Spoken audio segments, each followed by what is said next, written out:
المحيط والمساحة هو درس معايا في منهج تالتة ابتدائي الترم التاني، وقلنا زي ما قلنا ان في بعض الدروس من اول وحدة من منهج الترم التاني هي استكمال لدروس الترم الاولاني، ولكن بيضيف عليها بعض المعلومات الجديدة للطفل. يعني انا الترم اللي فات طفلي اخد محيط والمساحة لكل من المستطيل والمربع، ولكن الترم ده هو بيجيب لي نفس الدرس ولكن باختلاف. ايه هو الاختلاف او الحاجة الزيادة؟ طبعا احنا اتكلمنا مع بعض اني انا علشان اخلي طفلي متقن لدرس المحيط والمساحة لازم طفلي يكون حافظ القانون. يعني ايه يا ميس القانون؟ يعني انت امشي بالقانون، احفظه، طبقه، عرفت تجيلي الاجابة. طب انا لو هقولك عن المربع، محيط المربع بيساوي ايه؟ سمعة طلاب الشطار، طول الضلع في 4. طول الضلع في 4. طيب مساحة المربع علشان أكون حافظة القانونين، طول الضلع في نفسه. تعالوا ناخد مثال مع بعض. لو أنا بقولك هاتلي محيط ومساحة المربع اللي قدامك، وبقولك إن طول الضلع بتاع المربع ده 5 سنتي. طب ده 5 سنتي، أنا هعمل إيه؟ زي ما قلت الجأ للقانون. هقول القانون لنفسي. القانون بتاع محيط المربع بيساوي إيه؟ طول الضلع في 4. طول الضلع عندي 5، ما تكتبليش 20، اتمنى تكون متميز، تكتب لي 5 في 4 ب20. ليه يا ميس؟ عشان اقول ان انا طفلي حافظ القانون وبيطبقه، ما خدش ال20 دي من الطفل اللي جنبه غشها، لا ده فاهم. ده ممكن كمان يكتب لك طول الضلع في 4 بالعربي، يكتب القانون ويطبق تحتها. طيب المساحة طول الضلع في نفسه. طول الضلع كام؟ 5. يعني ايه في نفسه يا ميس؟ يعني نفس الرقم يتضرب في بعضه، يعني 5 في 5 ب25. حفظك للقانون هو اللي هيخليك تتمكن من إجابة أي سؤال. خلاص يا ميس؟ لأ، اصبر معايا لآخر الفيديو، لأن أنا كده بكلمك في منهج الترم اللي فات. أنا لسه ما دخلتش في الحتة الزيادة اللي مطلوبة منك الترم ده. هي إيه اللي مطلوب منك الترم ده؟ يعني مش هيجيلي كده يا ميس، يمكن يجيلك، لكن أنا اللي بقولك الجديد عليك فين؟ اصبر شوية. طب يلا نكمل بسرعة. المستطيل، المستطيل محيطه بيساوي إيه؟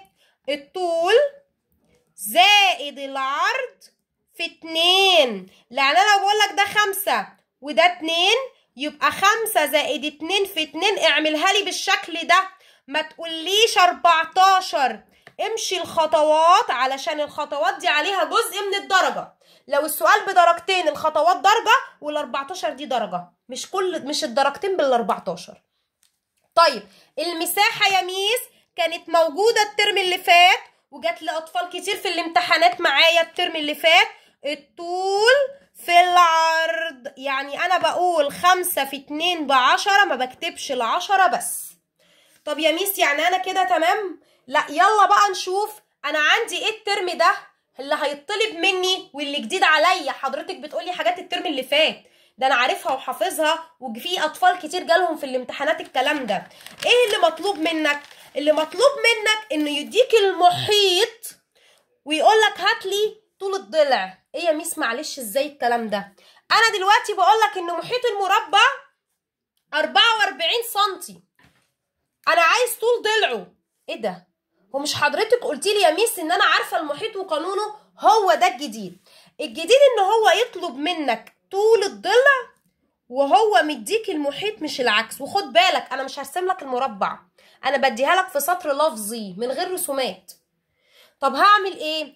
المحيط يا جماعه بيساوي، قصدي طول الضلع المطلوب منك بيساوي المحيط على 4. ايه يا ميس؟ على 4 مش فيه؟ ايوه، ما انا عايزه طول الضلع مش عايزه المحيط. يعني انا لما يقول لي في المثال ده مربع محيطه 44، يبقى انا هعمل 44 على 4، يبقى طول الضلع 11 سنتي. طب المحيط المحيط 24 على 4 طول الضلع 6 سنتي. يبقى القانون بيقول ايه؟ طول الضلع بيساوي المحيط على 4. هو ده القانون اللي موجود عليك الترم ده. طب القوانين اللي فاتت احفظها معاك، هيجيلك برضو اسئلة، بس ده الجديد. طب ارجع تاني للمستطيل، وانا كده خلاص المطلوب مني الجديد بتاعي هو في المربع يا ميس؟ لا، كمان عندي في المستطيل. ايوه، بيقولك محيط مستطيل. بص السؤال اهو، سجادة على شكل مستطيل، محيطها مديني هو المحيط يا نهار ابيض 24 سنتي وعرضها 3. بص بقى اللعبة الجميلة دي. المستطيل ايه؟ خطوتين المحيط على 2. اسمع تاني، المستطيل بجيبه فين؟ في خطوتين. المحيط على 2 يعني ايه يا ميس؟ يعني هات ال 24 واقسمها لي على 2 بتساوي 12. خلاص يا ميس، لا انا قايله لك الاغنيه بتقول لك خطوتين، يعني هتعمل خطوه كمان، هتجيب ال 12 اللي طلعت لك وتطرحها من العرض اللي هو مديهولك، يعني كده طول اللي مطلوب منك 9 سنتي. ما انا قلت لك المستطيل ايه؟ خطوتين، المحيط على 2، يعني انا بمشي خطوتين باخد المحيط اقسمه على 2 والناتج بطرح منه الطول اللي مديهولي. طب مديني الطول وعايز العرض اطرحه، مديني العرض وعايز الطول برضه هطرح الرقم اللي هو مديهولي.